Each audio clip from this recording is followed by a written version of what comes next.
Hello दोस्तों, study with अनु में मैं अनु आपका स्वागत करती हूँ। कैसे हैं आप सब? आई होप आप सब स्वस्थ होंगे, मस्त होंगे और अपनी पढ़ाई लिखाई में व्यस्त होंगे। तो जैसे कि आपको पता है कि अल्टी ग्रेड का एग्ज़ाम लगा हुआ है, साथ ही साथ जीआईसी का भी एग्ज़ाम आने वाला है और ये कयास लगाए जा रहे हैं कि टीजीटी पीजीटी की भी वैकेंसी बहुत जल्दी आ जाएगी और आपकी जीआईसी वगैरह की भी कुछ और एग्ज़ाम्स के भी वो हैं कि टीचिंग के एग्ज़ाम्स और होंगे, जैसे टेट का हो गया, सीटेट हो गया, सुपर टेट आने का भी चांसेस है।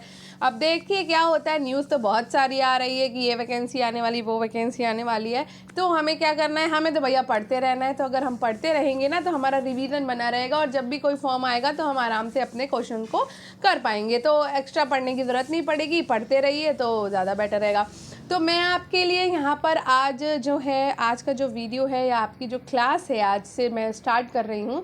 तो आप देख पा रहे होगे यहाँ पे 21 नंबर चैप्टर दिया हुआ है। तो मैं ना आपके जो मैं आज लेकर आई हूँ आपके लिए जो मेन आपके सबसे ज़्यादा हिस्ट्री से जो पूछा जाता है, एक सेकेंड जो सबसे ज़्यादा क्वेश्चन आते हैं हमारे हिस्ट्री वाले पोर्शन में, तो वो आते हैं राष्ट्रीय आंदोलन से। ठीक है, तो सबसे ज़्यादा क्वेश्चन यहीं से पूछे जाते हैं। जितना भी एनालिसिस निकाला गया है अब तक के एग्ज़ाम्स में, पीसीएस का एग्ज़ाम हो गया, आपका जीआईसी का हो गया, जीडीएस का एग्ज़ाम हो गया, टीजीटी पीजीटी के एग्ज़ाम्स हो गए, डीएसएसबी का हो गया, केवीएस का हो गया, है ना, और आपका जीआईसी का हो गया, अल्टी ग्रेड का हो गया। तो प्रवक्ता वाले जितने भी एग्ज़ाम्स आपके आते हैं टीचिंग से रिलेटेड, उन सारे एग्ज़ाम्स का जो एनालिसिस निकाला गया है, आप चाहो तो मार्केट से भी बुक्स खरीद के आप देख सकते हो कि जो भी एनालिसिस निकाला गया उसमें यही पता चला है और यही हमने निकाला कि सबसे ज़्यादा क्वेश्चन जो है वो राष्ट्रीय आंदोलन से आते हैं।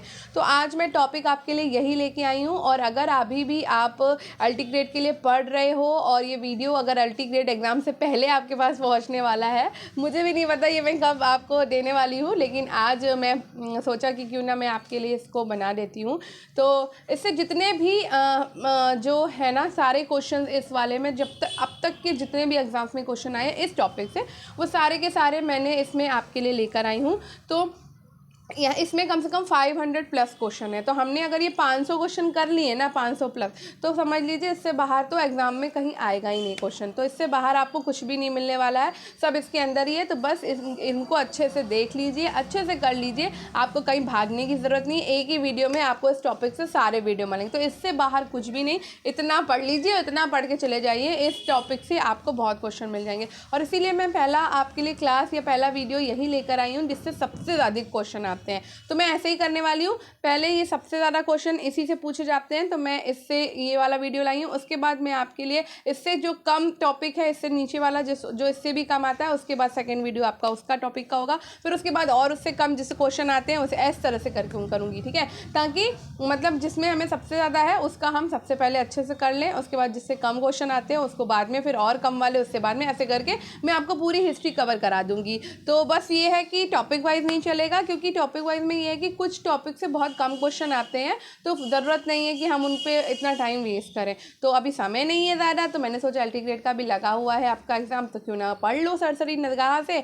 और अगर आप जीआईसी और टीजीटी पीजीटी की तैयार करें तो आपके लिए आराम से, क्योंकि अपडेट आपकी टीजीटी पीजीटी वाली भी आने वाली है, तो इसलिए लगे रहिए। ठीक है, तो चलिए शुरू करते हैं अपना पहला आज का टॉपिक, राष्ट्रीय आंदोलन, असहयोग आंदोलन इसमें हम पढ़ेंगे, सविनय अवज्ञा आंदोलन से क्वेश्चन पढ़ेंगे और भारत छोड़ो आंदोलन से पढ़ेंगे।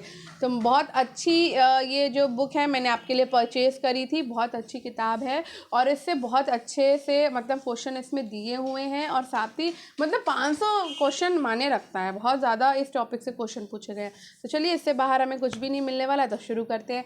तो पहला क्वेश्चन है, स्टार्ट करने से पहले अगर आप मेरे चैनल यानी स्टडी विद अनु में नए हैं तो स्टडी विद अनु को सब्सक्राइब कर लीजिए और बेल आइकन को कर लीजिए प्रेस, ताकि मेरे द्वारा जितना भी कंटेंट प्रोवाइड कराया जा रहा है ना वो सारा का सारा आपको ईजिली मिल सके। तो इसको ज़्यादा से ज़्यादा इस वीडियो को शेयर करिएगा, आपके लिए हेल्पफुल हो तो दूसरों को भी ज़रूर शेयर करिएगा, उनकी भी मदद हो जाएगी। और फीडबैक ज़रूर दीजिएगा कि आपको क्वेश्चंस कैसे लगे, मुझे बस ये जानना है कि आपको क्वेश्चंस कैसे लगे, वो ज़रूर मुझे बताइएगा। ठीक है, चलिए शुरू करते हैं। पहला क्वेश्चन है, भारत छोड़ो आंदोलन के दौरान सर्वाधिक सर्वाधिक लंबी अवधि की समानांतर सरकार स्थापित हुई? तो सर्वाधिक लंबी अवधि की जो समानांतर सरकार स्थापित हुई थी वो 17 में स्थापित हुई थी।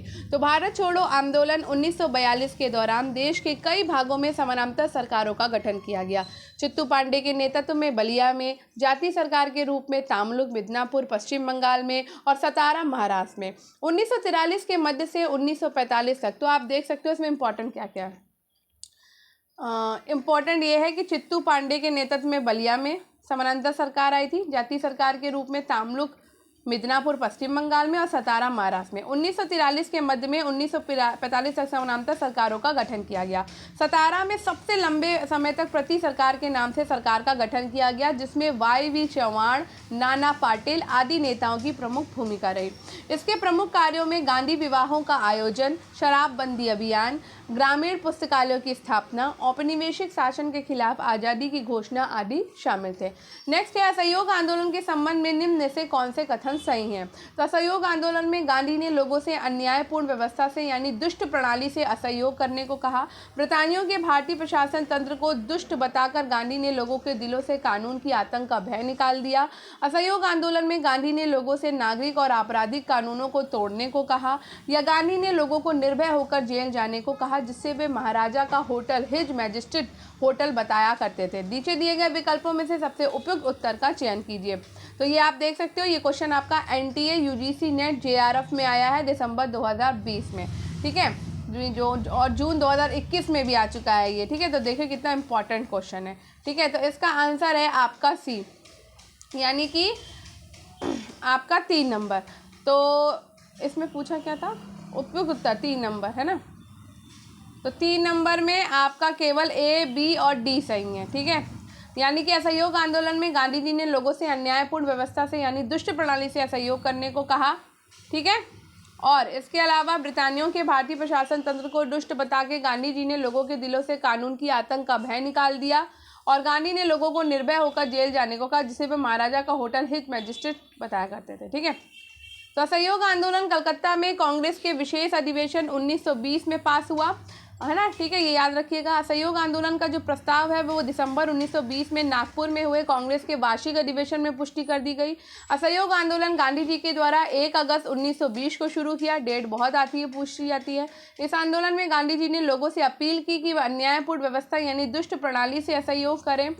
ब्रितानियों के भारतीय प्रशासन तंत्र को दुष्ट बताकर गांधी जी ने लोगों के दिलों से कानून के आतंक का भय निकाल दिया। गांधी जी ने निर्भय होकर जेल जाने को कहा, जिसे वे महाराजा का होटल हिज मैजिस्ट्रेट होटल बताया करते थे। अतः असहयोग आंदोलन सचमुच भारत का पहला जन आंदोलन था और इसका सूत्रपात एक क्रांतिकारी कदम था, जिसने कांग्रेस के स्वरूप और स्वभाव में मूलभूत परिवर्तन ला दिया। कांग्रेस अब लोकप्रिय, लोकतंत्री, अखिल भारतीय संस्था तथा भारत में विदेशी शासन के विरुद्ध अहिंसात्मक विद्रोह का माध्यम बन गई थी। नेक्स्ट है कुख्यात जलियांवाला बाग हत्याकांड में शामिल सर माइकल ओडायर की हत्या करने के लिए 1940 में ब्रिटिश सरकार के द्वारा किस सिख देशभक्त पर मुकदमा चलाकर उन्हें फांसी दी गई थी? तो ये थे सरदार उद्यम सिंह। और ये क्वेश्चन आपका NTA UGC नेट JRF में आया है 2020-21 में, और इसके साथ साथ GIC प्रवक्ता परीक्षा 2018 में भी यही क्वेश्चन पूछा गया है, ठीक है।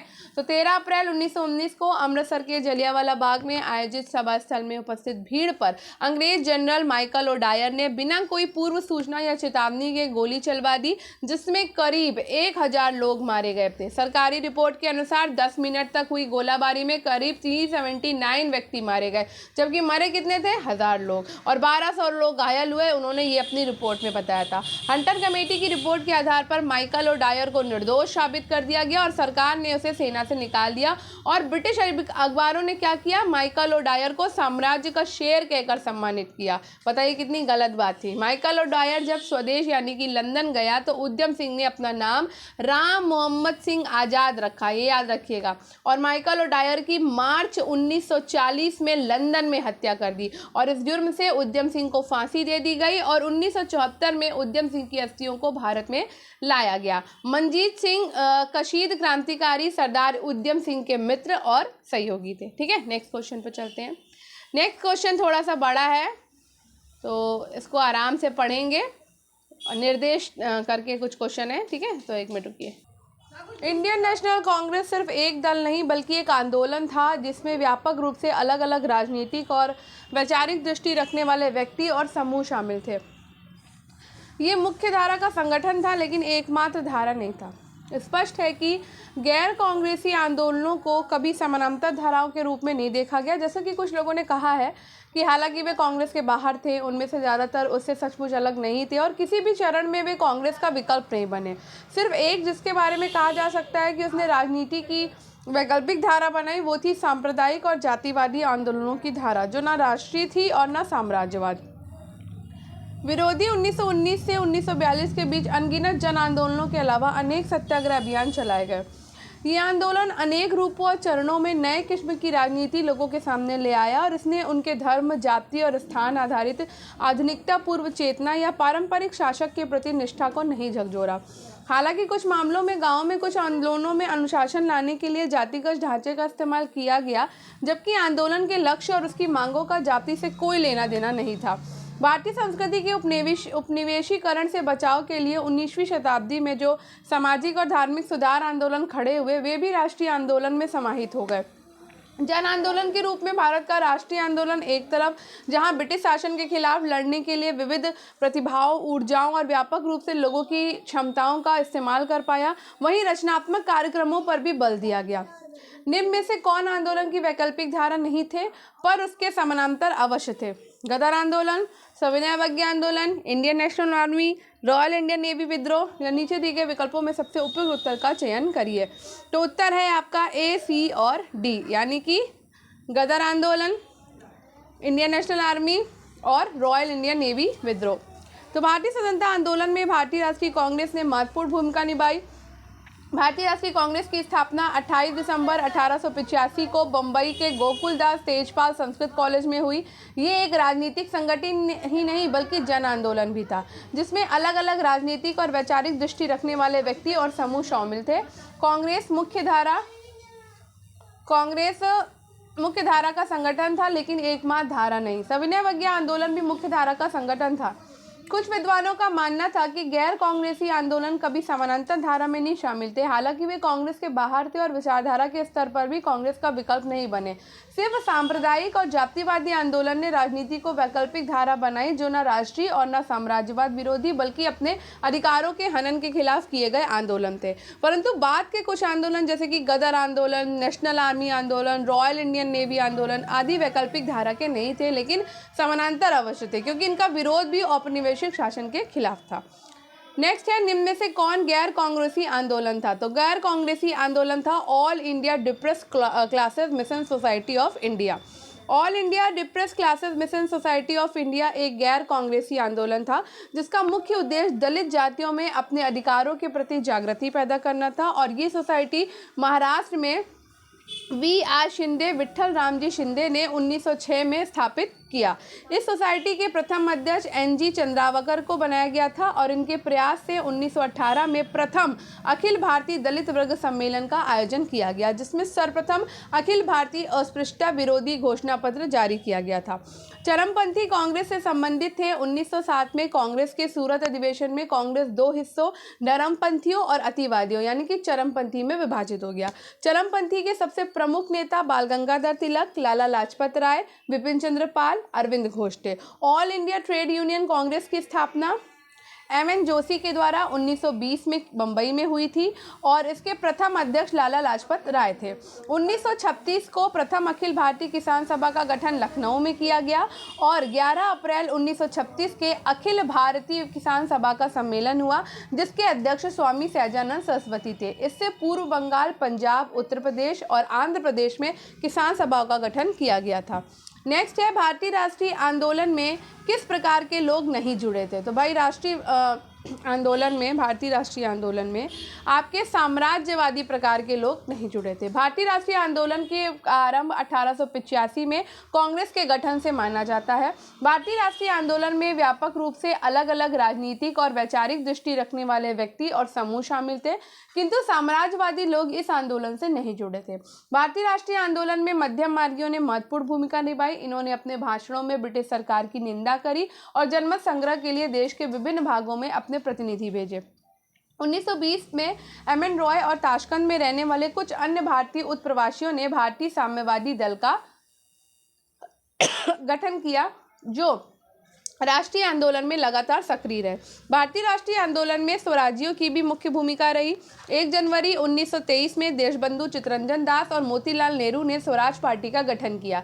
इन्होंने स्वशासन और राजनीतिक स्वतंत्रता के अनेक कार्य किए। निम्नलिखित में से कौन सत्याग्रह आंदोलन इंडियन नेशनल कांग्रेस के कार्यक्रम का हिस्सा नहीं था? तो इंडियन नेशनल कांग्रेस का हिस्सा नहीं था महाद स्वीट टैंक सत्याग्रह। ठीक है, तो भाई इंडियन नेशनल कांग्रेस का जो हिस्सा रहे हैं वो रॉलेट सत्याग्रह रहा है, सहयोग आंदोलन रहा है और भारत छोड़ो आंदोलन भी रहा है।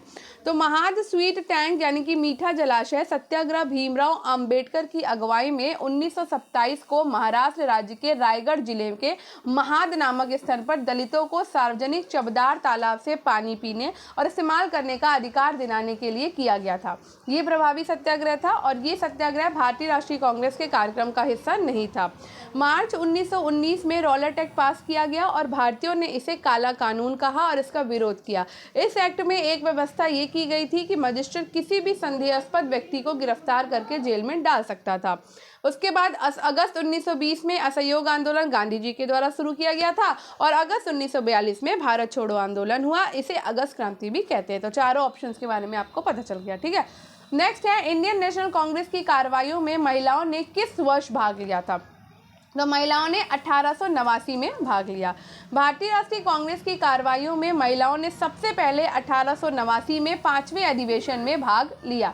इस अधिवेशन की अध्यक्षता सर विलियम बेंडरबर्न के द्वारा बम्बई में की गई थी। ठीक है, और इसी अधिवेशन में 21 वर्षीय मताधिकार का प्रस्ताव पारित हुआ।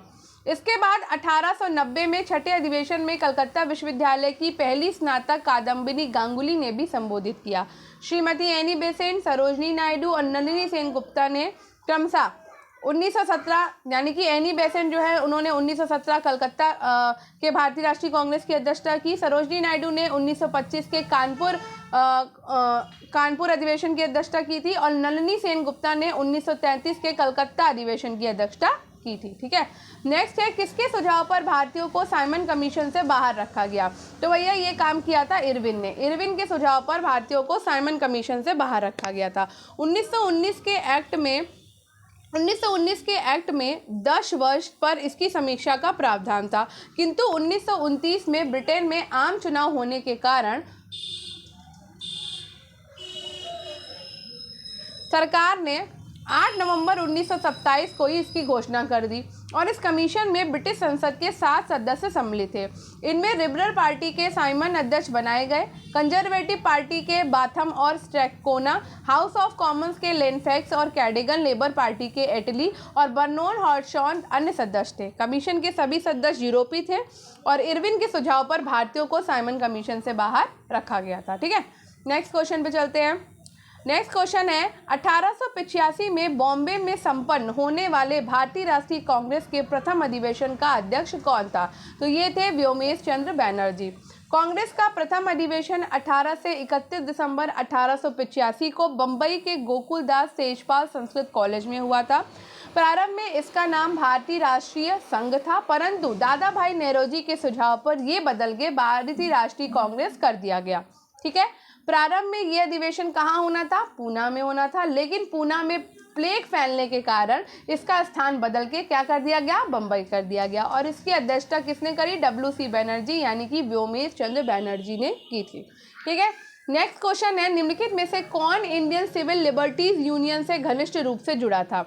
तो ये जुड़े थे जवाहरलाल नेहरू। जवाहरलाल नेहरू ने 1936 में बॉम्बे में भारत में पहला मानवाधिकार संगठन Indian civil liberties union ICLU का गठन किया।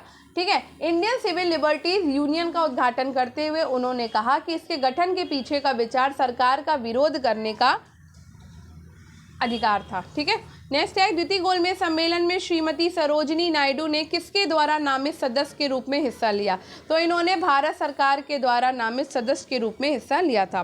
तो द्वितीय गोलमेज सम्मेलन 7 सितंबर 1931 से 1 दिसंबर 1931 तक सेंट जेम्स पैलेस लंदन में चला। ठीक है। द्वितीय गोलमेज सम्मेलन में गांधी जी कांग्रेस के एकमात्र प्रतिनिधि थे। भारत सरकार की सदस्यता सरोजनी नायडू भी इसमें भाग लेने गई।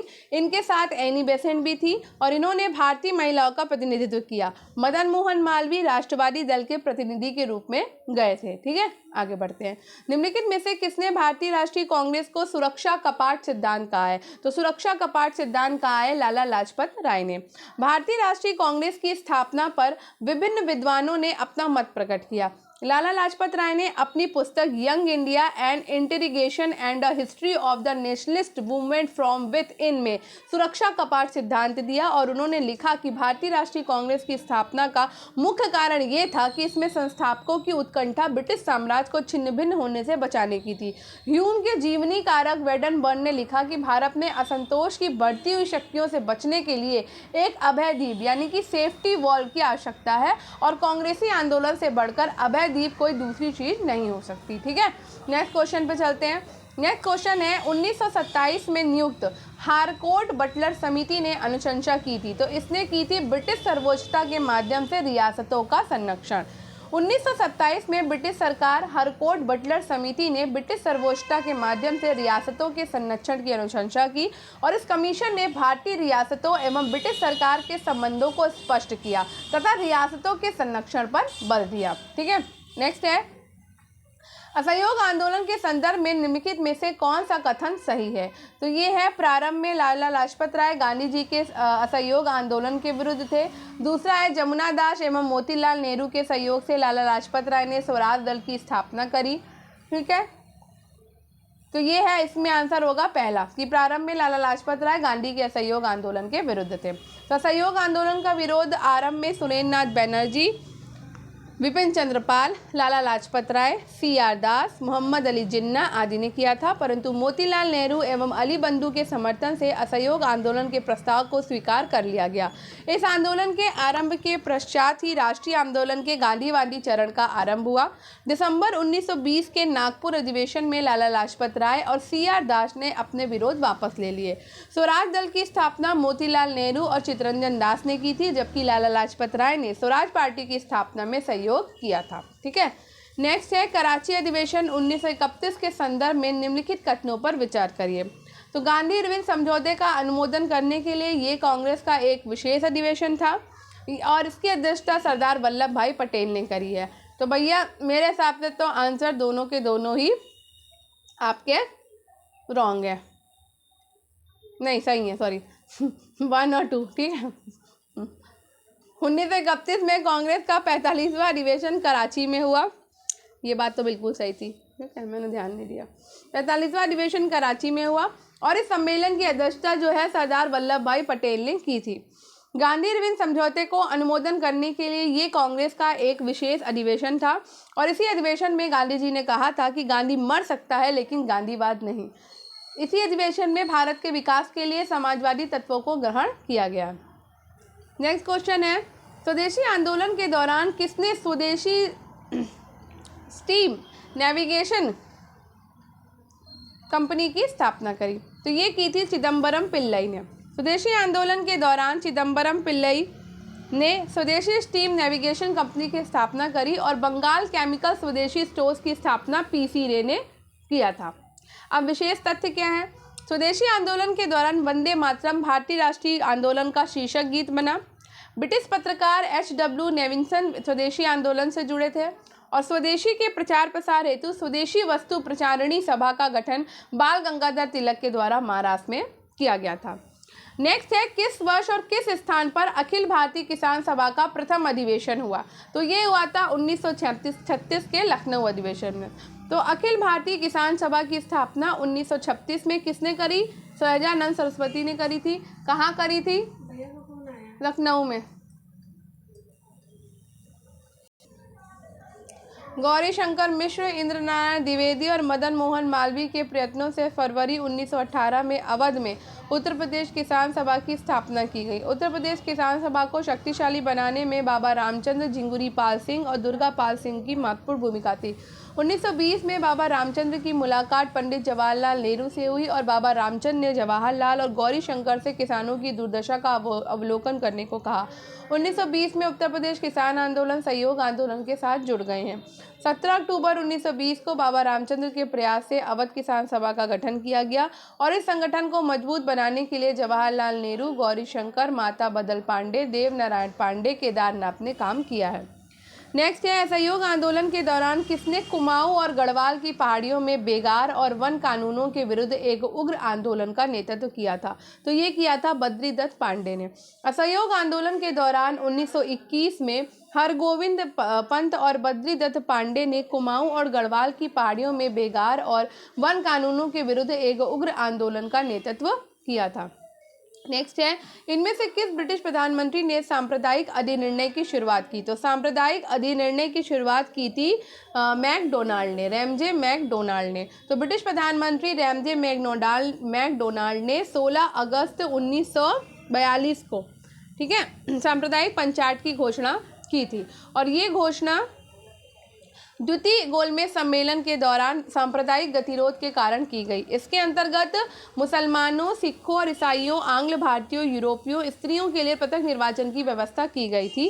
साथ ही हरिजनों को हिंदू समुदाय से अलग मानकर उनके लिए पृथक निर्वाचन का अधिकार दिया गया। वास्तव में सांप्रदायिक पंचायत अंग्रेजों की एक चाल थी और जिसका एकमात्र लक्ष्य भारत में राष्ट्रीय आंदोलन को कमजोर करने के उद्देश्य से विभिन्न वर्गों को विभाजित करना था और अंग्रेजी हुकूमत को बनाए रखना था। नेक्स्ट है, किस आंदोलन को अचानक से उत्तर प्रदेश के चौरी चौरा में भीड़ हिंसा के बाद स्थगित कर दिया गया? तो ये असहयोग आंदोलन के बाद स्थगित कर दिया। असहयोग आंदोलन को गांधी जी ने 1 अगस्त 1920 को आरंभ किया और 5 फरवरी 1922 को संयुक्त प्रांत के गोरखपुर जिले में चौरी चौरा नामक स्थानों पर किसानों पर गोली चलाए जाने के कारण कुछ भीड़ ने थाने में आग लगा दी, जिससे एक थानेदार सहित 21 सिपाहियों की मृत्यु हो गई और इस घटना से गांधी जी बहुत आहत हुए और असहयोग आंदोलन को स्थगित कर दिया। नेक्स्ट है, राष्ट्रीय आंदोलन की निम्नलिखित घटनाओं को कालक्रमानुसार व्यवस्थित कीजिए और नीचे दिए गए कूट की सहायता से सही विकल्प का चयन करिए। तो भैया सबसे पहले हुआ स्वराज पार्टी का गठन, ठीक है, कब? 1928 में, है ना। फिर मुस्लिम लीग की सीधी फिर उसके बाद होता है कांग्रेस के मंत्रियों के द्वारा त्यागपत्र दे दिया गया। फिर वेवेल योजना आई। फिर उसके बाद मुस्लिम लीग की सीधी कार्रवाई हुई, ठीक है। तो स्वराज पार्टी का गठन गलत लिखा मैंने, 1923 में हुआ था, ठीक है। कांग्रेस के मंत्रियों के द्वारा त्यागपत्र 1939 में हुआ। वेवेल योजना 1945 में हुई और मुस्लिम लीग की सीधी कार्रवाई 1946 में हुई। निम्नांकित में से all India trade union Congress के प्रथम सत्र के अध्यक्ष कौन थे? तो all India trade union Congress के प्रथम सत्र के अध्यक्ष थे दीवान चमनलाल और बीएम पावर की पहल पर 31 अक्टूबर 1920 को एक सम्मेलन मुंबई में लाला लाजपत राय की अध्यक्षता में बुलाया गया और इसी सम्मेलन में all India trade union Congress यानी कि AITUC की स्थापना की गई और इस संस्था का प्रथम अध्यक्ष लाला लाजपत राय को चुना गया और तथा महामंत्री दीवान चमनलाल को बनाया गया था। नेक्स्ट है, निम्नांकित स्वतंत्रता सेनानियों में से किसने काकोरी कांड में भाग नहीं लिया है? तो राजगुरु ने काकोरी कांड में भाग नहीं लिया। हिंदुस्तान रिपब्लिक एसोसिएशन के क्रांतिकारियों ने सहारनपुर लखनऊ लाइन पर काकोरी जाने वाली 8 डाउन मालगाड़ी को सफलतापूर्वक लूटा और इस संबंध में 29 क्रांतिकारियों को गिरफ्तार कर उन पर काकोरी षड्यंत्र कांड में मुकदमा चलाया गया। इन क्रांतिकारियों में रामप्रसाद बिस्मिल, राजेंद्र लाड़ी, अशफाकुल्ला खां, रोशनलाल आदि थे और इस घटना को अंजाम 9 अगस्त 1925 को दिया गया था। राजगुरु का नाम लाहौर षड्यंत्र और सांडस हत्याकांड में आता है। निम्नांकित महिलाओं में से किसने भारत छोड़ो आंदोलन में सक्रिय रूप से भाग नहीं लिया है? तो भारत छोड़ो आंदोलन में सक्रिय रूप से भाग बेगम रोएका ने नहीं लिया। अरुणा आशरफ अली ने लिया है, सुचेता कृपलानी ने लिया है और उषा मेहता ने भी लिया है, ठीक है। तो भारत छोड़ो आंदोलन में महिलाओं की भूमिका, उनके समर्पण, बलिदान और देशभक्ति की कहानी है जिसे स्वराज प्राप्त करने की लड़ाई के इतिहास में महत्वपूर्ण स्थान प्राप्त है। महिलाओं ने सक्रिय रूप से सत्याग्रह और विभिन्न गतिविधियों में भाग लिया। उन्होंने सभाएं आयोजित कर उनमें अपने भाषण के द्वारा ब्रिटिश साम्राज्य का विरोध किया और गाँव-गाँव में गांधी जी के करो या मरो के नारे को पहुंचाया और भारत छोड़ो के संदेश को जनमन में फैलाया। वैसे तो भारत छोड़ो आंदोलन में अनगिनत महिला सेनानियों का योगदान रहा है, परंतु कुछ ऐसे महत्वपूर्ण चेहरे थे जैसे कि उषा मेहता, सुचेता कृपलानी, अरुणा आशरफ अली, सुमति मुखर्जी आदि ने बढ़ चढ़ के हिस्सा लिया। उपरोक्त प्रश्न में बेगम रोएका का चरित्र एक लेखिका एवं समाज सेविका का रहा है। निम्नलिखित आंदोलन की निम्नलिखित घटनाओं को कालक्रमानुसार व्यवस्थित करिए और नीचे दिए गए कूट की सहायता से सही विकल्प को चुनिए। तो यहाँ पर हो गया ए यानी कि कम्युनल अवार्ड हुआ, फिर उसके बाद में मुक्ति दिवस मनाया गया, फिर उसके बाद अगस्त ऑफर आ जाता है, फिर गांधी जिन्ना की वार्ता हो जाती है। तो कम्युनल अवार्ड 1932 में आए, मुक्ति दिवस 1939 में मनाया गया, अगस्त ऑफर 1940 में आया और गांधी जिन्ना वार्ता 1944 में हुई थी। ठीक है, आगे बढ़ते हैं। 12 वर्ष की आयु में इंदिरा गांधी ने कौन सी संस्था की स्थापना करी? तो 12 वर्ष की आयु में इंदिरा गांधी ने वानर सेना की स्थापना की थी। तो 12 वर्ष की उम्र में इंदिरा गांधी यानी कि प्रियदर्शनी ने बच्चों को लेकर एक चरखा संघ और वानर सेना का गठन किया था, जिसका उद्देश्य सविनय अवज्ञा आंदोलन में सक्रिय मदद करना और एक ठोस आधार के साथ उसे बढ़ा देना था। नेक्स्ट है, किसने नमक का कानून तोड़ने के लिए समूह को मद्रास के मरीना बीच तक पहुंचाया? तो ये पहुंचाया था दुर्गाबाई देशमुख ने। ठीक है, तो दुर्गाबाई देशमुख का जो जन्म है वो 15 जुलाई 1909 को आंध्र प्रदेश के राजमुंद्री जिले के काकीनाडा में हुआ था। वो ब्रिटिश राज में अपने माँ के साथ घूम घूम कर खद्दर बेचा करती थी और साथ ही स्वतंत्रता आंदोलन में भाषण भी दिया करती थी। गांधी जी के नमक सत्याग्रह के समय इन्होंने प्रसिद्ध नेता टी प्रकाशम के साथ भाग लिया और नमक कानून तोड़ने के समूह को मद्रास से मरीना तक पहुंचाया और इन्हें अर्काट से गिरफ्तार कर जेल भेज दिया गया था। ठीक है, नेक्स्ट क्वेश्चन है, एकीकृत और व्यापक विकास के साधन के रूप में नियोजन को बढ़ावा देने के लिए कांग्रेस के द्वारा निम्नलिखित में से किसे प्रायोजित किया गया था? तो ये प्रायोजित किया गया था राष्ट्रीय योजना समिति को। तो कांग्रेस के हरिपुरा अधिवेशन में सुभाष चंद्र बोस ने अध्यक्षीय भाषण में कहा कि भारत का विकास अब राष्ट्रीय योजनाओं के तहत होगा। 1938 के अधिवेशन में गांधी जी और नेताजी के बीच स्वतंत्रता प्राप्ति के तरीके को लेकर एक खाई पैदा हो गई। ये खाई और चौड़ी हो गई जब नेताजी ने राष्ट्रीय नियोजन समिति का गठन कर दिया। इसका उद्देश्य औद्योगिकरण पर आधारित भारत के आर्थिक विकास के लिए योजना का निर्माण करना था और ये गांधी जी की चरखा नीति के विरुद्ध था। निम्नलिखित में से कौन सा आंदोलन भारत के लिए स्वतंत्रता प्राप्त करने के लक्ष्य के साथ प्रवासी भारत के बाहर आधारित आंदोलन था? तो ये था आपका गदर आंदोलन। 19वीं शताब्दी के अंत में बहुत से भारतीय अमेरिका तथा कनाडा में जाकर बस गए थे और 1 नवंबर 1913 को अमेरिका के सैन फ्रांसिस्को नगर में गदर पार्टी का गठन किया गया। इसके संस्थापक लाला हरदयाल थे, जबकि इस पार्टी के अध्यक्ष जो थे वो सोहन सिंह थे। इस पार्टी की स्थापना का उद्देश्य भारतीय सेना में विशेषकर सिखों में विद्रोह की भावना को पैदा करना था और उन्हें भावी क्रांति के लिए तैयार करना था। ये आंदोलन अंग्रेजी राज के खिलाफ भारत के बाहर से विरोध तथा भारत का स्वतंत्र कराने की पहल कर रहा था। ठीक है, नेक्स्ट है, भारतीय राष्ट्रीय कांग्रेस के निम्नलिखित में से किस अधिवेशन में दल चरमपंथियों और नरमपंथियों में विभाजित हो गया? तो ये था आपका सूरत अधिवेशन।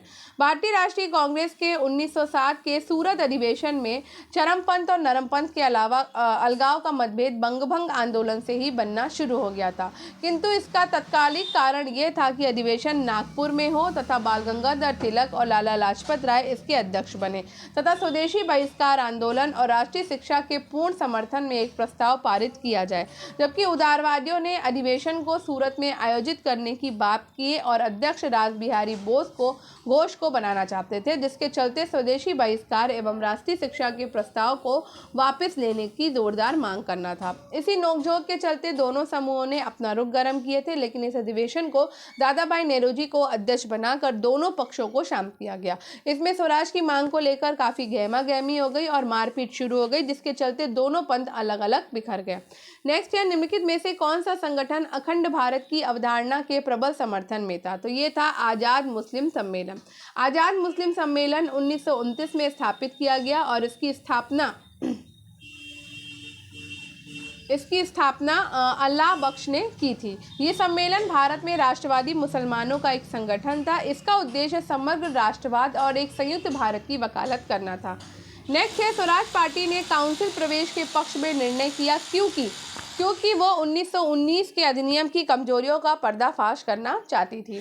ठीक है। तो 5 फरवरी 1922 में चौरी चौरा कांड हुआ, जिसके कारण गांधी जी ने असहयोग आंदोलन वापस ले लिया, जिसमें कुछ नेता गांधी जी से अप्रसन्न हुए। दिसंबर 1922 में चित्तरंजन दास की अध्यक्षता में गया में कांग्रेस का अधिवेशन हुआ, जिसमें विधान परिषद में प्रवेश लेने का प्रस्ताव पारित हो गया। चित्तरंजन दास विधान परिषद में सरकार की कमजोरियों का पर्दाफाश करना चाहते थे, इसलिए चित्तरंजन दास ने त्यागपत्र दे दिया और जनवरी 1923 में मोतीलाल नेहरू से मिलकर स्वराज पार्टी की स्थापना किया। नवंबर 1923 के चुनावों में स्वराजियों ने हिस्सा लेकर अच्छा प्रदर्शन किया। चुनाव के बाद स्वराजियों ने केंद्रीय और प्रांतीय विधानमंडलों में प्रवेश कर महत्वपूर्ण काम किया, जिसमें 1919 के अधिनियम की जांच हेतु मुड्डी मैन समिति की नियुक्ति करवाना, दंडात्मक कानूनों को समाप्त करवाने आदि के लिए संघर्ष शामिल है। कलकत्ता के विशेष अधिवेशन में 1920 जिसमें असहयोग आंदोलन का प्रस्ताव पास हुआ था, उसकी अध्यक्षता किसने की थी? तो ये की थी लाला लाजपत राय ने। कलकत्ता के विशेष अधिवेशन जो कि 1920 में हुआ था, इसकी अध्यक्षता लाला लाजपत राय के द्वारा की गई और इस मंच से असहयोग आंदोलन के प्रस्ताव को स्वीकार किया गया। आंदोलन शुरू करने से पहले गांधी जी ने कैसरे हिंद की जो उपाधि थी वो वापस कर दी। जमनालाल बजाज ने अपनी राय बहादुर की उपाधि वापस कर दी। गांधी जी के द्वारा 1 अगस्त 1920 को असहयोग आंदोलन शुरू किया गया। दुर्भाग्यवश 5 फरवरी 1922 को चौरी चौरा कांड गोरखपुर के कारण आंदोलन वापस ले लिया गया और मोतीलाल नेहरू और जवाहरलाल नेहरू ने भी असहयोग आंदोलन का समर्थन किया और इस दौरान अपनी वकालत को छोड़ दिया था। नेक्स्ट है, निम्नलिखित में से कौन भारत में वामपंथी आंदोलन से संबद्ध नहीं था? तो वामपंथी आंदोलन से संबद्ध नहीं थे राम मनोहर लोहिया। राम मनोहर लोहिया एक समाजवादी थे। वामपंथी आंदोलन से संबद्ध व्यक्तियों में पीसी जोशी, मानवेंद्र नाथ राय, मुजफ्फर अहमद, S.A. डांगे, गुलाम हुसैन, सिंगार वेलू चेट्टियार आदि थे। वाम और दक्षिण शब्दों का प्रयोग सर्वप्रथम फ्रांसीसी क्रांति के दौरान हुआ। फ्रांस की संसद में बाईं तरफ वाम बैठने वाले लोग जो सम्राट को हटाकर गणतंत्र और धर्मनिरपेक्षता चाहते थे वो वामपंथी कहलाए और जो संसद के दाईं तरफ दक्षिण बैठने वाले लोग जो राजा के समर्थक थे वो दक्षिणपंथी कहलाए। भारत में वामपंथी आंदोलन का विकास 20वीं शताब्दी के दूसरे दशक में आरंभ हुआ था।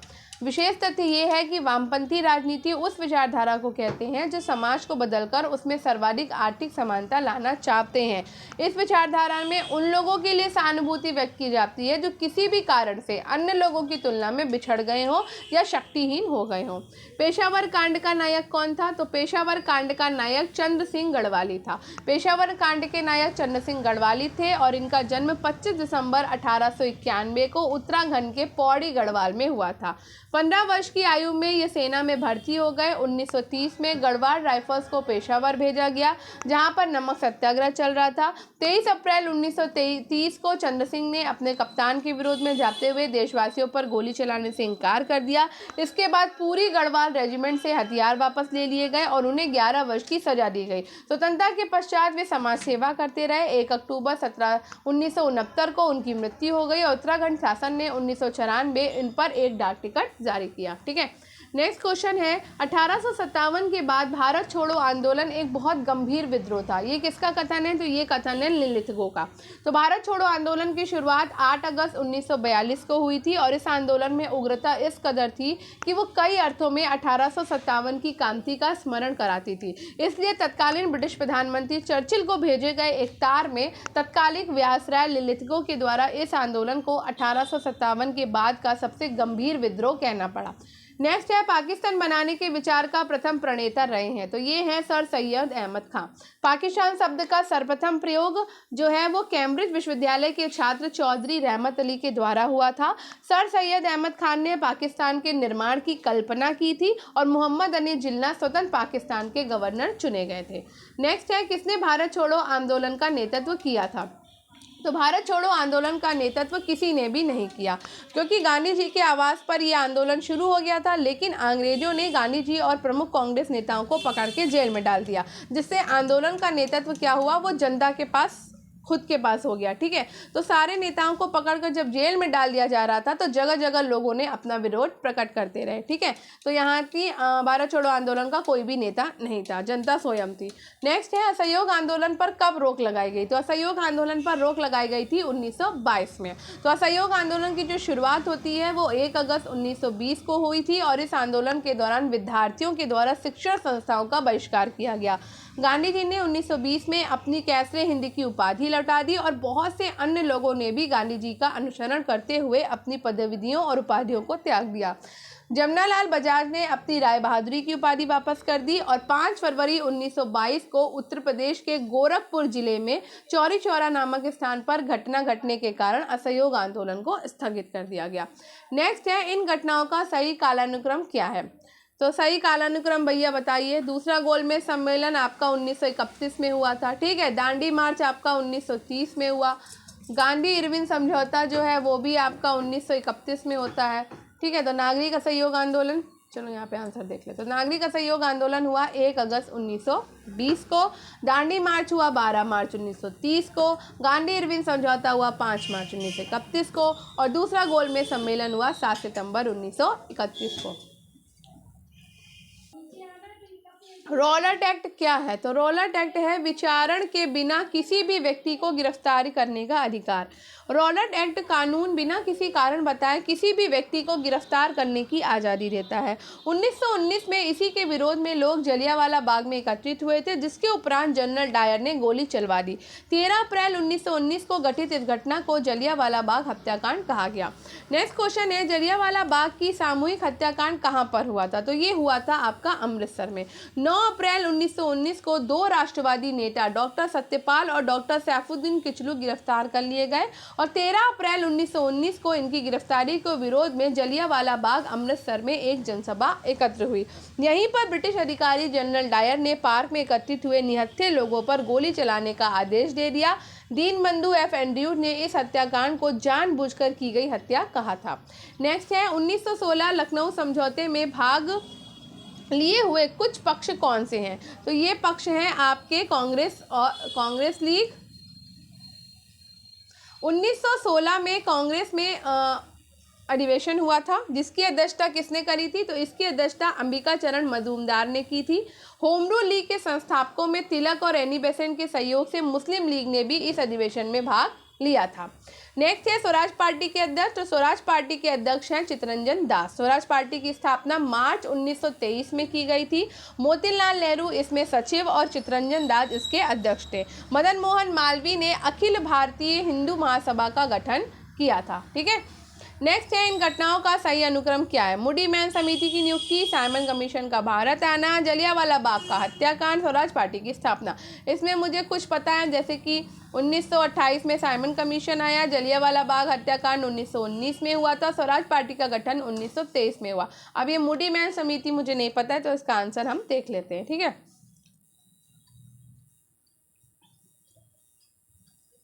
तो जलियांवाला बाग हत्याकांड आपका 13 अप्रैल 1919 को हुआ था। स्वराज पार्टी की स्थापना जनवरी 1923 में हुई थी। चित्तरंजन दास और मोतीलाल नेहरू और विट्ठल भाई पटेल ने की थी। और मूडी मैन कमेटी जो है वो नियुक्ति सुधार जांच समिति 1924 में, और साइमन कमीशन भारत आते हैं 1928 में। तो यहाँ पर सबसे पहले जो होगा वो जलियांवाला बाग हत्याकांड होगा 1919 में। उसके बाद 1923 में स्वराज पार्टी की स्थापना करी जाएगी। उसके बाद 1924 में मूडी मैन कमेटी आएगी और उसके बाद 1928 में साइमन कमीशन आएगा, ठीक है।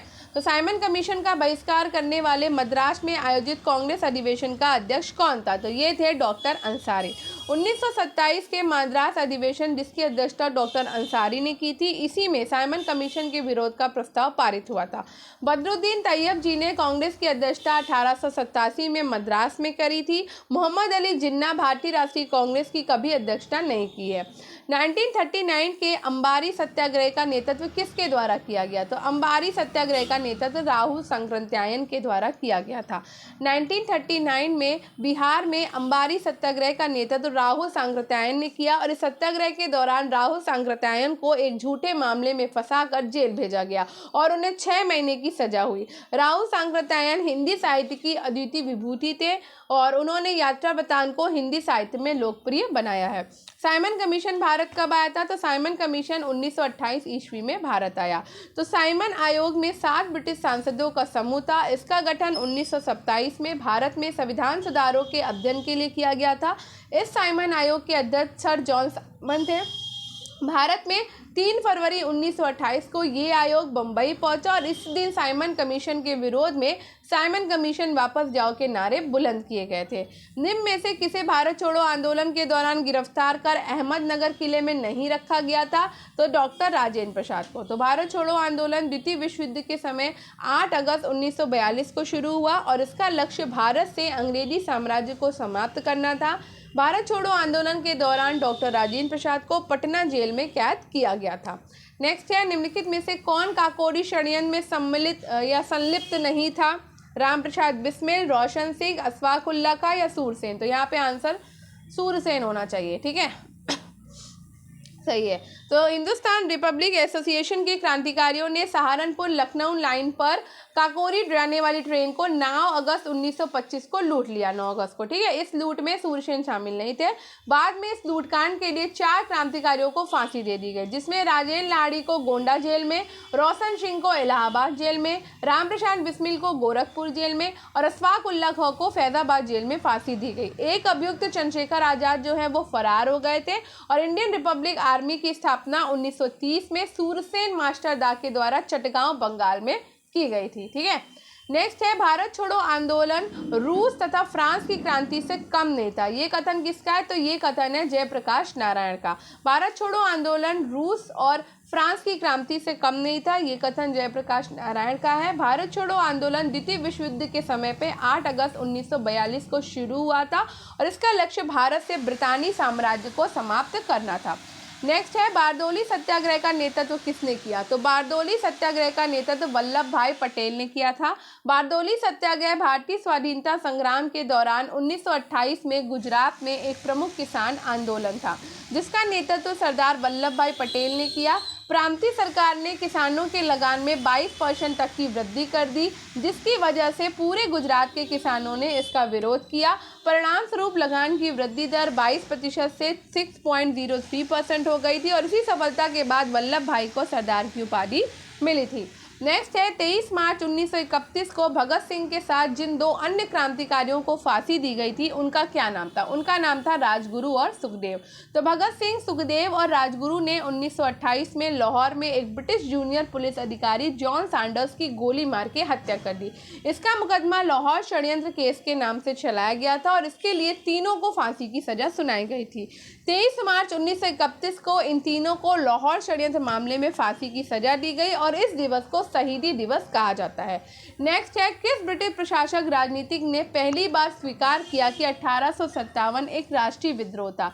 तो ये डिज़रायली ने स्वीकार किया था। बेंजामिन डिज़रायली के अनुसार 1857 का विद्रोह संचित असंतोष से उपजा राष्ट्रीय विद्रोह था और ये ब्रिटानी कंजर्वेटिव पार्टी के राजनेता और लेखक थे। ठीक है, नेक्स्ट है, Abhinav Bharat the secret revolutionary society 1904 में निम्नलिखित में से किसके द्वारा आयोजित किया गया? तो ये वीडी सावरकर के द्वारा आयोजित किया गया था। तो विनायक दामोदर सावरकर और गणेश सावरकर ने 1899 में नासिक में एक क्रांतिकारी गुप्त समाज मित्र मेला शुरू किया, जिसे 1904 में अभिनव भारत के नाम से वीडी सावरकर ने स्थापित कर दिया। अरविंद घोष ने योग साधना पर मौलिक ग्रंथ लिखे हैं। लाल बाल पाल की टिकड़ी में से एक विपिन चंद्र पाल राष्ट्रवादी नेता थे। रास बिहारी बोस ने युगांतर, इंडियन इंडिपेंडेंस लीग आदि संगठनों की स्थापना की थी। नेक्स्ट है, निम्नलिखित में से किसे 3 बार भारतीय राष्ट्रीय कांग्रेस का अध्यक्ष चुना गया? तो ये चुना गया दादा भाई नेहरू को। भारतीय राष्ट्रीय कांग्रेस की स्थापना के बाद दादा भाई नेहरू को 1886, 1893 और 1906 में इसका राष्ट्रीय अध्यक्ष नियुक्त किया गया था। 1892 के चुनावों में मिले जनादेश से दादा भाई Nehru British house of Commons में चुने गए थे। गोपाल कृष्ण गोखले 1905 में बनारस में आयोजित सभा की अध्यक्षता और सुरेंद्रनाथ बनर्जी ने 1895 में पूना में और 1902 में अहमदाबाद में भारतीय राष्ट्रीय कांग्रेस की अध्यक्षता की थी। नेक्स्ट है, भारतीय राष्ट्रीय कांग्रेस के पहले मुस्लिम अध्यक्ष कौन थे? तो भारतीय राष्ट्रीय कांग्रेस के पहले मुस्लिम अध्यक्ष थे बदरुद्दीन तैयब जी। भारतीय राष्ट्रीय कांग्रेस के तीसरे अधिवेशन जो कि दिसंबर 1887 में हुआ था, इसकी अध्यक्षता बदरुद्दीन तैयबजी ने की थी। ये भारतीय राष्ट्रीय कांग्रेस के प्रथम मुस्लिम अध्यक्ष थे। मौलाना अबुल कलाम आज़ाद 1923 में दिल्ली में हुए विशेष अधिवेशन की अध्यक्षता की थी। नेक्स्ट है 1916 में मुस्लिम लीग और कांग्रेस के बीच समझौता किसने कराया था? तो ये कराया था एनी बेसेंट और लोकमान्य तिलक ने। तो 1916 में लखनऊ अधिवेशन में जिसकी अध्यक्षता उदारवादी नेता अंबिका चरण मजूमदार कर रहे थे, कांग्रेस और मुस्लिम लीग के बीच समझौता करवाया। इस समझौते में बाल गंगाधर तिलक, एनी बेसेंट और मोहम्मद अली ने महत्वपूर्ण भूमिका निभाई थी। नेक्स्ट है निम्नलिखित में से एक व्यक्ति गदर आंदोलन से जुड़ा नहीं था, वो कौन था? सोहन सिंह भाखड़ा, लाला हरदयाल, भगत सिंह, मैडम भीकाजी कामा।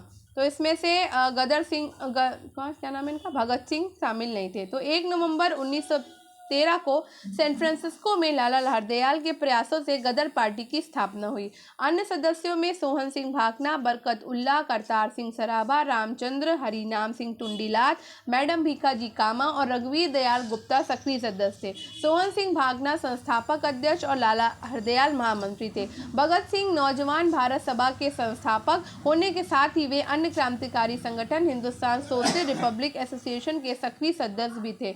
इन पर लाहौर षड्यंत्र केस चलाकर 23 मार्च 1931 को लाहौर जेल में इन्हें फांसी दे दी गई थी। चलिए नेक्स्ट क्वेश्चन है, निम्नलिखित कथनों पर विचार करते हुए दिए गए विकल्पों में से सही विकल्प का चुनाव करके उत्तर दीजिए। तो कथन एक कहता है कि भारतीय राष्ट्रीय कांग्रेस और मुस्लिम लीग ने 1937 में संयुक्त प्रांत में बराबर सीटें जीती। कथन दूसरा कहता है कि मुस्लिम लीग 1937 में कांग्रेस के साथ मिलकर संयुक्त प्रांत में साझा सरकार बनाना चाहती थी। कथन 3 कहता है कि कांग्रेस के द्वारा जब प्रस्ताव अस्वीकार कर दिया गया तो मुस्लिम लीग को लगा कि भारत अविभाजित रहा तो मुसलमानों को राजनीतिक सत्ता पाना कठिन हो गया है। तो यहाँ पर कथन 1 सही नहीं है, कथन 2 और 3 सही है, यानी कि भारतीय राष्ट्रीय कांग्रेस और मुस्लिम लीग ने 1937 में संयुक्त प्रांत में बराबर सीटें नहीं जीती थी। 1937 के चुनाव में भारतीय राष्ट्रीय कांग्रेस को बहुमत प्राप्त हुआ जबकि मुस्लिम लीग को काफ़ी कम सीटें प्राप्त हुई थी। यद्यपि मुस्लिम लीग कांग्रेस के साथ मिलकर सरकार बनाना चाहती थी, परंतु लीग की शर्तों के कारण कांग्रेस ने उसके प्रस्ताव को अस्वीकार कर दिया और इसके बाद से ही लीग सांप्रदायिकता की ओर से तेजी से मुड़ती चली गई। लीग के शीर्ष नेताओं को स्पष्ट रूप से लग रहा था कि अगर भारत अविभाजित रहा तो मुसलमानों को राजनीतिक सत्ता प्राप्त करना कठिन होगा। निम्नलिखित में से कौन सा अधिनियम था जिसने लोगों की भावनाओं को इस तरह भड़काया जिससे परिणाम स्वरूप जलियांवाला बाग हत्याकांड हुआ? तो ये था रॉलेट एक्ट जो कि आया था 1919 में। तो भारत में क्रांतिकारियों के प्रभाव को कम करने के लिए 1917 में गठित सिडनी रॉलेट की अध्यक्षता वाली कमेटी ने 1919 में अपने सुझाव दिए जिसमें किसी भी संदेहास्पद व्यक्ति की कभी भी गिरफ्तारी करके सरकार जब चाहे तब जेल में रख सकती थी, जिसके परिणाम स्वरूप जलियांवाला कांड हुआ और इस एक्ट को रॉलेट एक्ट भी कहा जाता है। ठीक है, नेक्स्ट क्वेश्चन पे चलते हैं। गदर था, गदर क्या था? तो गदर भारतीयों का एक क्रांतिकारी संगठन था जिसका मुख्यालय सैन फ्रांसिस्को था। तो गदर दल की स्थापना 1913 में हुई थी और सैन फ्रांसिस्को में लाला हरदयाल और सोहन सिंह भाखड़ा ने भारत से बाहर से संचालित आंदोलन की शुरुआत करी। सोहन सिंह भाखड़ा इसके संस्थापक अध्यक्ष और लाला हरदयाल महामंत्री थे। ठीक है, नेक्स्ट क्वेश्चन है, भारतीय राष्ट्रीय कांग्रेस की पहली महिला अध्यक्ष कौन रही हैं? तो भारतीय राष्ट्रीय कांग्रेस की पहली महिला अध्यक्ष तो एनी बेसेंट रही हैं, लेकिन अगर पूछा जाए कि भारतीय राष्ट्रीय कांग्रेस की प्रथम भारतीय महिला अध्यक्ष कौन रही हैं तो वहाँ पर आंसर होगा सरोजनी नायडू। ठीक है, तो श्रीमती एनी बेसेंट भारतीय राष्ट्रीय कांग्रेस की प्रथम महिला अध्यक्ष थी। इन्होंने 28 से 29 दिसंबर 1917 को कलकत्ता में आयोजित भारतीय राष्ट्रीय कांग्रेस की अध्यक्षता करी। इन्होंने भारत में स्वशासन के उद्देश्य से 1916 में होम रूल लीग आंदोलन चलाया। जन जागरण हेतु इन्होंने कॉमनवेल्थ और न्यू इंडिया नामक समाचार पत्रों का संपादन किया है। एनी बेसेंट ने 1898 में बनारस में सेंट्रल हिंदू कॉलेज की नींव भी रखी थी। ठीक है, नेक्स्ट है, गदर आंदोलन के शुरू होने का सबसे महत्वपूर्ण कारण क्या था? तो ये था प्रथम विश्व युद्ध का आरंभ। तो प्रथम विश्व युद्ध का आरंभ होना गदर आंदोलन के शुरू होने का सबसे महत्वपूर्ण कारण था। वस्तुतः गदर आंदोलनकारी प्रथम विश्व युद्ध को भारत की आज़ादी के एक सुनहरे अवसर के रूप में देखते थे और इस मौके को हाथ से गंवाना नहीं चाहते थे। स्वराज भारत के राजनीतिक प्रयासों का लक्ष्य था। ये दादा भाई नेहरूजी के द्वारा कब घोषित किया गया था? तो ये घोषित किया गया था कलकत्ता सत्र में। कब? 1906 में। तो भारतीय राष्ट्रीय कांग्रेस के कलकत्ता अधिवेशन 1906 में दादा भाई नेहरूजी ने स्वराज को भारत के राजनीतिक प्रयासों का लक्ष्य घोषित किया और इसी अधिवेशन में स्वदेशी बहिष्कार, राष्ट्रीय शिक्षा और शासन से जुड़े प्रस्ताव पारित हुए। इस अधिवेशन की अध्यक्षता दादा भाई नेहरूजी ने की थी। नेक्स्ट है, निम्नलिखित में से किस मामले में वीडी सावरकर को 1911 में अंडमान और निकोबार द्वीप समूह की कुविख्यात सेलुलर जेल में आजीवन भेजे जाने की सजा दी गई? तो ये था भैया आपका नासिक षड्यंत्र केस। तो महाराष्ट्र के क्रांतिकारी संघों में से प्रथम स्थान पर विनायक दामोदर सावरकर के द्वारा स्थापित अभिनव भारत समाज का था और वीडी सावरकर के द्वारा 1899 में स्थापित मित्र मेला नामक संस्था ही कालांतर में अभिनव भारत समाज के रूप में प्रसिद्ध हुई। नासिक जिले के कलेक्टर जैक्सन की हत्या के लिए नासिक षड्यंत्र केस के तहत वीडी सावरकर को 1911 में अंडमान और निकोबार द्वीप समूह की सेलुलर जेल यानी कि काला पानी में आजीवन कारावास की सजा दी गई थी। नेक्स्ट है, CR दास की मृत्यु के बाद स्वराज पार्टी का दलों में विभाजन हो गया था और प्रतिक्रियावादी दल ने डैश के द्वारा के लिए कार्य किया। तो ये है ब्रिटिश सरकार के साथ सहयोग करके हिंदू हितों की रक्षा करना। तो CR दास और पंडित मोतीलाल नेहरू ने मार्च 1923 को इलाहाबाद में कांग्रेस खिलाफ स्वराज पार्टी, जिसे कि समानता स्वराज पार्टी के नाम से जाना जाता था, की स्थापना करी और 16 जून 1925 को CR दास की मृत्यु के बाद स्वराज दल की शक्ति क्षीण होने लगी। पार्टी में सांप्रदायिक भावनाओं और सरकार के साथ सहयोग करने वालों की संख्या में वृद्धि होने लगी और प्रत्युत्तरवादी गुट हिंदू हितों की रक्षा के लिए सरकार का सहयोग करने लगे। नेक्स्ट है, निम्नलिखित में से किसने 1909 में lieutenant colonel sir William Curzon Wyllie पर भारतीय स्वतंत्रता आंदोलन में क्रांति के प्रथम कार्य के रूप में आक्रमण किया? तो ये है मदन लाल ढींगरा।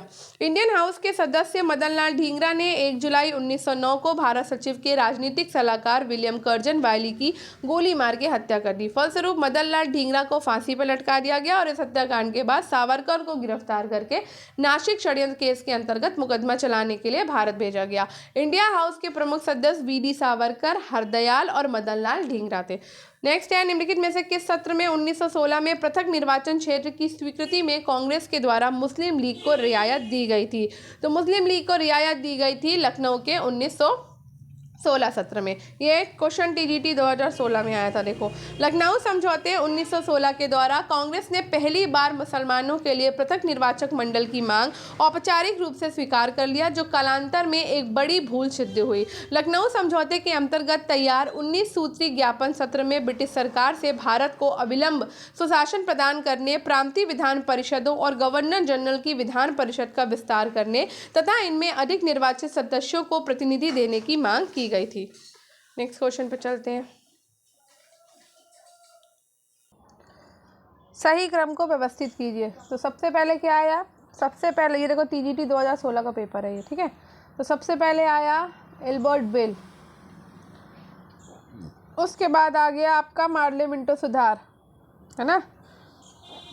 उसके बाद आ गया रॉलेट एक्ट, फिर आ गया गांधी इरविन पैक्ट।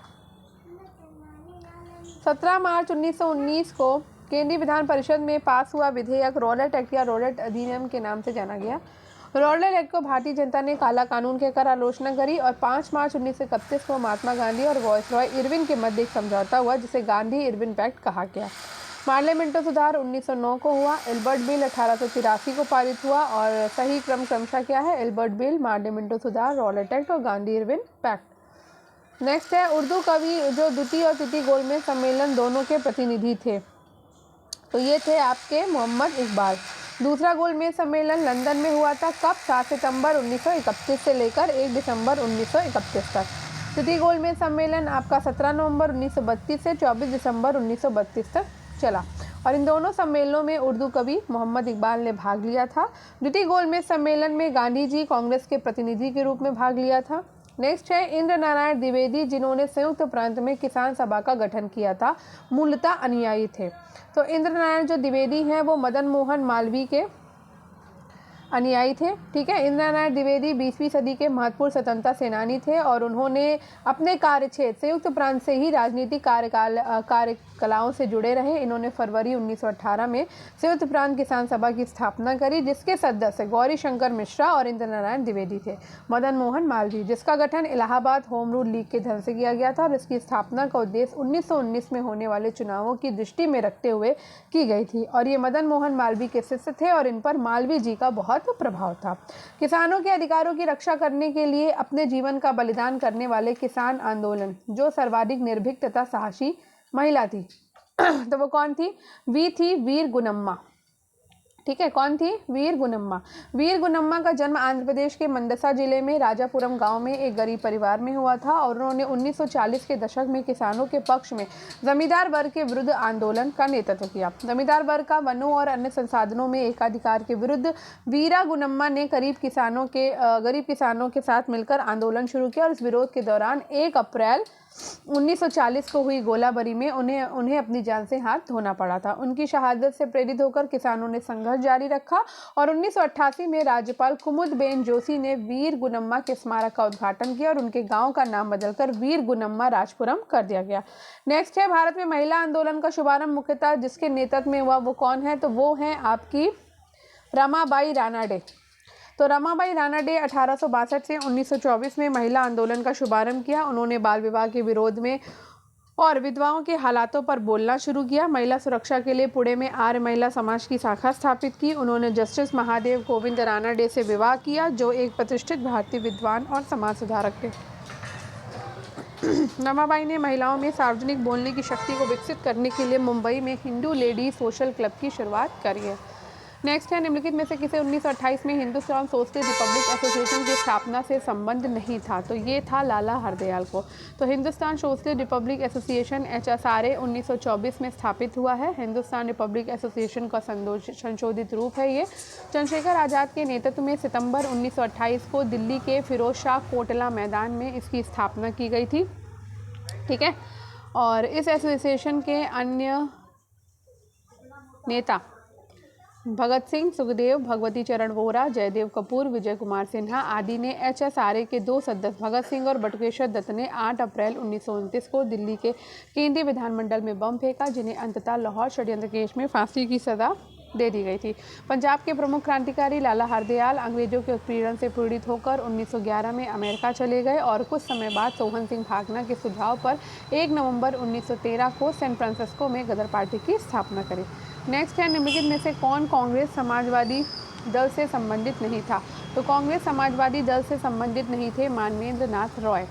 ठीक, तो कांग्रेस समाजवादी दल की स्थापना 1934 में बम्बई में आचार्य नरेंद्र देव, जयप्रकाश नारायण, मीनू मसानी, अशोक मेहता के प्रयत्नों से की गई थी और इस दल के प्रमुख सदस्य अच्युत पटवर्धन, डॉक्टर राम मनोहर लोहिया, कमला देवी चट्टोपाध्याय आदि थे। कांग्रेस के अंदर के प्रगतिशील नेताओं ने कांग्रेस के गैर प्रगतिशील नेताओं से असंतुष्ट होकर इस दल की स्थापना करी। इस पार्टी की स्थापना का उद्देश्य देश की आर्थिक विकास की प्रक्रिया राज्य द्वारा नियोजित एवं नियंत्रित हो, राजाओं और जमींदारों का उन्मूलन बगैर मुआवजे के किया जाए। 17 अक्टूबर 1920 को ताशकंद में मानवेंद्र नाथ राय के नेतृत्व में भारत की कम्युनिस्ट पार्टी की स्थापना हुई। आचार्य M प्रतिवादी भयंकर को अध्यक्ष एवं MN रॉय को इसका सचिव बनाया गया था। ठीक है, नेक्स्ट है 1927 में अखिल भारतीय नारी सम्मेलन की स्थापना किसने की थी? तो ये की थी मार्गरेट कजिन्स ने। तो मार्गरेट कजिन्स थियोसोफिस्ट और राष्ट्रवादी कार्यकर्ता थी और वे भारत में पहली बार मजिस्ट्रेट बनी। पूना 1916 में भारतीय महिला विश्वविद्यालय की पहली गैर भारतीय सदस्य चुनी गई। इन्होंने 1927 में अखिल भारतीय नारी सम्मेलन पूना की स्थापना करी। इसकी स्थापना से नारी शिक्षा, सामाजिक क्षेत्र में नारी विकास, व्यावसायिक स्तर पर नारी की स्थिति में सुधार और अन्य महिला संबंधी अधिकारों के क्षेत्र में एक महत्वपूर्ण कार्य किया था ताकि नारी की स्थिति में सुधार हो सके। अखिल भारतीय सम्मेलन में महिला पर लगे विभिन्न प्रतिबंधों जैसे बाल विवाह, पर्दा प्रथा इत्यादि को न केवल दूर करने का प्रयत्न किया बल्कि 1927 का बाल विवाह अधिनियम इन्हीं के प्रयासों का प्रतिफल था और इसी को आगे चलकर शारदा अधिनियम 1929 कहा गया है। प्रथम अखिल भारतीय किसान संगठन ऑल इंडिया किसान सभा 1936 में जिसके नेतृत्व में गठित की गई थी वे थे स्वामी सहजानंद सरस्वती। तो स्वामी सहजानंद सरस्वती भारत के राष्ट्रवादी नेता और स्वतंत्रता संग्राम सेनानी थे। वे एक बुद्धिजीवी लेखक, समाज सुधारक, क्रांतिकारी, इतिहासकार और किसान नेता थे। इन्हें किसान आंदोलन के जनक के रूप में जाना जाता है। इन्होंने प्रथम अखिल भारतीय किसान संगठन अखिल भारतीय किसान सभा की अध्यक्षता करी और इन्होंने खेतिहर मजदूरों की दशा सुधारने के लिए जमींदारी प्रथा की समाप्ति, किसानों को संपत्ति का अधिकार आदि मांगे। ब्रिटिश सरकार के समक्ष रखी। वे किसानों के बीच किसान प्राण के रूप में संबोधित किए जाते थे। नेक्स्ट है, इंग्लैंड में पढ़ने वाले गुट का नेतृत्व करते हुए किसने 1933 में एक पृथक मुस्लिम राज पाकिस्तान का प्रस्ताव किया? तो ये किया था चौधरी रहमत अली ने। तो चौधरी रहमत अली का जन्म पंजाब में होशियारपुर जिले के बलचौर नामक शहर में हुआ था। चौधरी रहमत अली ने सर्वप्रथम पाकिस्तान शब्द को दुनिया के समक्ष प्रस्तुत किया। इन्होंने ही 1933 में एक पृथक मुस्लिम राज पाकिस्तान का प्रस्ताव दिया था, इसलिए इन्हें पाकिस्तानी मुस्लिम राष्ट्रवादी माना जाता है। इसी पाकिस्तान का आगे चलकर मोहम्मद अली जिन्ना ने नेतृत्व किया, जो 14 अगस्त 1947 को स्वतंत्र होकर एक अलग देश बन गया। निम्नलिखित में से गदर पार्टी का नेता कौन था? तो भैया गदर पार्टी के नेता थे लाला हरदयाल। ठीक है, तो गदर पार्टी की स्थापना 1 नवंबर 1913 में अमेरिका के सैन फ्रांसिस्को में की गई। इसके संस्थापकों में सोहन सिंह भाकना, लाला हरदयाल महामंत्री थे और इस पार्टी की स्थापना का उद्देश्य पराधीन भारत को अंग्रेजों से स्वतंत्र कराने का था। इसे प्रशांत तट का हिंदी संघ भी कहा जाता था। इस पार्टी ने गदर नाम का पत्र भी निकाला, जो उर्दू और पंजाबी में छपता था। इसने एक युगांतर आश्रम नाम से एक संस्था भी स्थापित की, जिसका कार्य युवा भारतीयों से देशभक्ति की भावना फैलाना है और उन्हें विद्रोह के लिए प्रशिक्षित करना है।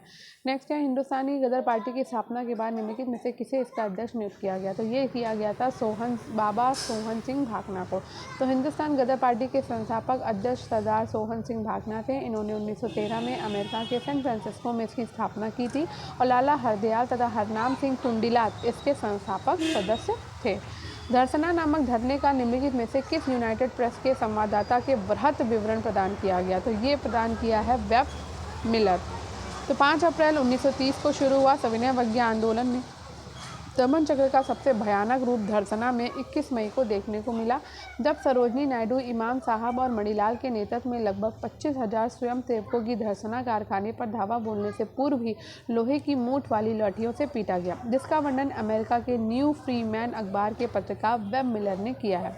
भारत छोड़ो आंदोलन के दौरान किस नेता ने सरकार द्वारा की गई ज्यादतियों को शेर जैसी हिंसा कहा था? तो ये कहा था जयप्रकाश नारायण ने। तो भारत छोड़ो आंदोलन के दौरान जयप्रकाश नारायण ने सरकार द्वारा की गई ज्यादतियों को शेर जैसी हिंसा कहा था।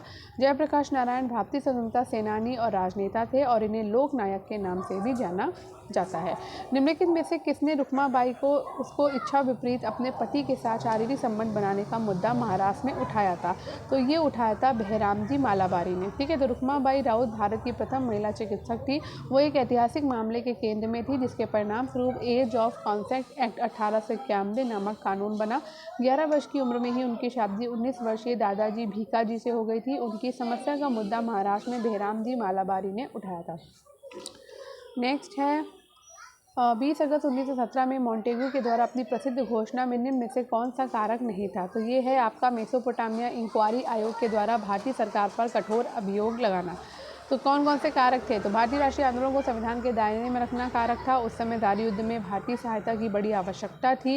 भारतीय राष्ट्रीय कांग्रेस और मुस्लिम लीग की एकता को भंग करना। तो 20 अगस्त 1917 में मॉन्टेग्यू के द्वारा अपनी प्रसिद्ध घोषणा में मेसोपोटामिया इंक्वायरी आयोग के द्वारा भारतीय सरकार पर कठोर अभियोग लगाना शामिल नहीं था। मॉन्टेग्यू घोषणा को उदारवादियों ने भारत के मैग्ना कार्टा की संज्ञा दी थी और इस घोषणा में राष्ट्रवादियों को स्वशासन या होम रूल की मांग के संबंध में महत्वपूर्ण उपलब्धि हासिल हुई। कांग्रेस के द्वारा सविनय अवज्ञा आंदोलन कब प्रारंभ किया गया? तो ये मार्च 1930 में शुरू किया गया था। तो 12 मार्च 1930 को साबरमती आश्रम अहमदाबाद से गांधी जी और आश्रम के 78 अन्य सदस्यों ने दांडी की ओर पैदल यात्रा शुरू किया। गांधी जी ने 5 अप्रैल 1930 को दांडी पहुंचे और 6 अप्रैल 1930 को नमक कानून को तोड़ा। इसके तोड़ने के बाद संपूर्ण देश में सविनय अवज्ञा आंदोलन शुरू हो गया। गांधी जी नोआखली कब गए थे? तो गांधी जी नोआखली गए थे अक्टूबर नवंबर 1946 में। तो 16 अगस्त 1946 को जिन्ना ने डायरेक्ट एक्शन की घोषणा करी, जिसके बाद संयुक्त बंगाल में दंगे शुरू हो गए।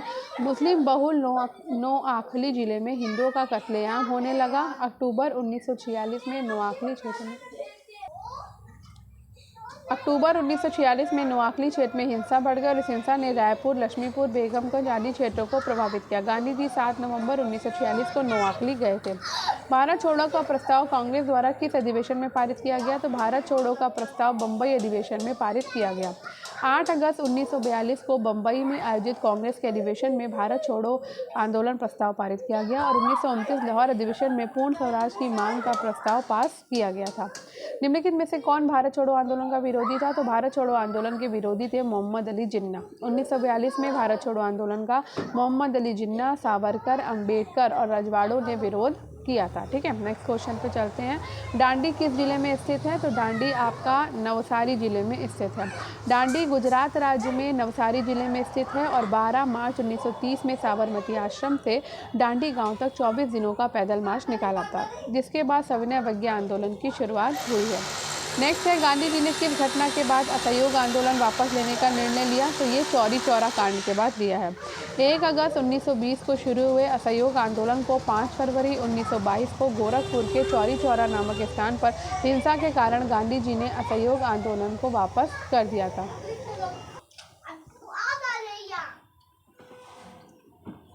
1 अगस्त 1920 को शुरू हुए असहयोग आंदोलन 5 फरवरी 1922 को गोरखपुर के चौरी चौरा नामक स्थान पर हिंसा के कारण गांधी जी ने असहयोग आंदोलन को वापस कर दिया। गांधी जी इसी आंदोलन के दौरान अपनी कैसरे हिंद की उपाधि लौटा दी थी। नेक्स्ट है भारत में प्रथम इस्पात संयंत्र किसने लगाया? तो भारत में प्रथम इस्पात संयंत्र लगाया जमशेदजी नूसावानजी टाटा ने। तो देश का पहला इस्पात संयंत्र 1907 में जमशेदजी नूसावानजी टाटा के द्वारा बिहार के साकची यानी कि वर्तमान झारखंड नामक स्थान पर स्थापित किया गया था। नेक्स्ट है बंग भंग विरोधी आंदोलन के दौरान कार्लाइल सर्कुलर संबंधित था। तो ये संबंधित था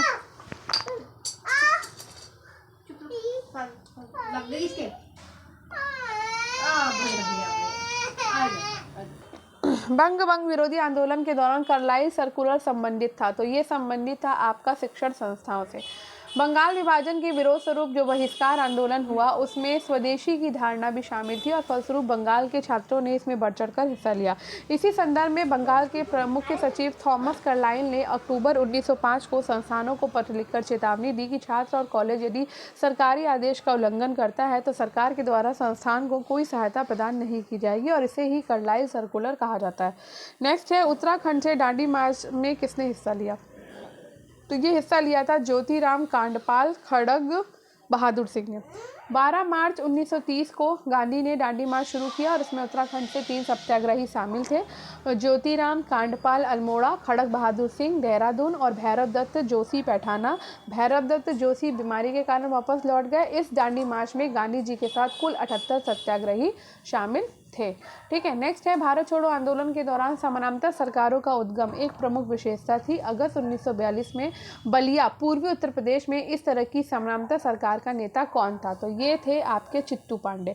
तो भारत छोड़ो आंदोलन के दौरान बलिया में चित्तू पांडे के नेतृत्व में समानांतर सरकार की स्थापना की गई। चित्तू पांडे की सरकार ने स्थानीय जिलाधिकारी से शासन के सभी अधिकार छीन लिए और जेल में बंद सभी कांग्रेस नेताओं को छोड़ दिया गया। सतारा में वाई.वी. चौहान और नाना पाटिल के नेतृत्व में समानांतर सरकार का गठन किया गया। ये सरकारें क्रमशः 1944 व 1945 तक चली। बंगाल के मिदनापुर जिले में तामुलुक नामक स्थान पर तामुलुक जाति राष्ट्रीय सरकार की स्थापना की गई और सतारा की समानांतर सरकार सबसे लंबे समय तक अस्तित्व में रही। नेक्स्ट है भारत छोड़ो आंदोलन के दौरान जेंटलमैन एग्रीमेंट किन किन के मध्य संपन्न हुआ था? तो ये मिर्जा इस्माइल और हीरा लाल शास्त्री के मध्य में संपन्न हुआ था। तो भारत छोड़ो आंदोलन के दौरान जेंटलमैन एग्रीमेंट 1942 मिर्जा इस्माइल और हीरा लाल शास्त्री के मध्य संपन्न हुआ। इस एग्रीमेंट के अनुसार जयपुर प्रतापमंडल के सदस्यों ने भारत छोड़ो आंदोलन में भाग नहीं लिया, परंतु जो सदस्य भाग लेना चाहते थे उन्होंने बाबा हरिश्चंद्र के नेतृत्व में आज़ाद मोर्चे का गठन करके भाग लिया था। नेक्स्ट है स्थानों के उस युग्म का चयन कीजिए जहां दोनों स्थानों पर भारत छोड़ो आंदोलन के दौरान समानांतर सरकार का गठन हुआ। तो ये थी आपकी बलिया यूपी और मिदनापुर बंगाल। तो भारत छोड़ो आंदोलन के दौरान निम्न क्षेत्रों में समानांतर सरकारों का गठन हुआ था। तो 3 जगह था, बलिया, तामुलुक और सतारा। तो बलिया में अगस्त 1942 में केवल 1 सप्ताह के लिए चित्तू पांडे के नेतृत्व में हुई। तामुलुक में मिदनापुर दिसंबर 1942 से सितंबर 1944 तक हुई। तो सतारा में 1943 के मध्य से 1945 तक। नेक्स्ट है गांधी जी ने किस वर्ष साबरमती आश्रम अहमदाबाद छोड़ा और स्वराज प्राप्ति के बाद ही लौटने का व्रत लिया? तो ये था 1930। तो गांधी जी ने साबरमती आश्रम की स्थापना 1917 में साबरमती नदी के किनारे पे की थी। 12 मार्च 1930 को यहीं से गांधी जी ने दांडी यात्रा शुरू करते समय कसम खाई कि जब तक भारत की आज़ादी नहीं मिल जाएगी वे आश्रम में पैर नहीं रखेंगे। और इसी के साथ ही हमने 99 क्वेश्चन कर लिए हैं। तो यहाँ पर 100 क्वेश्चन का टारगेट था, 1 क्वेश्चन आपका रह गया है जो हम कल करेंगे। ठीक है।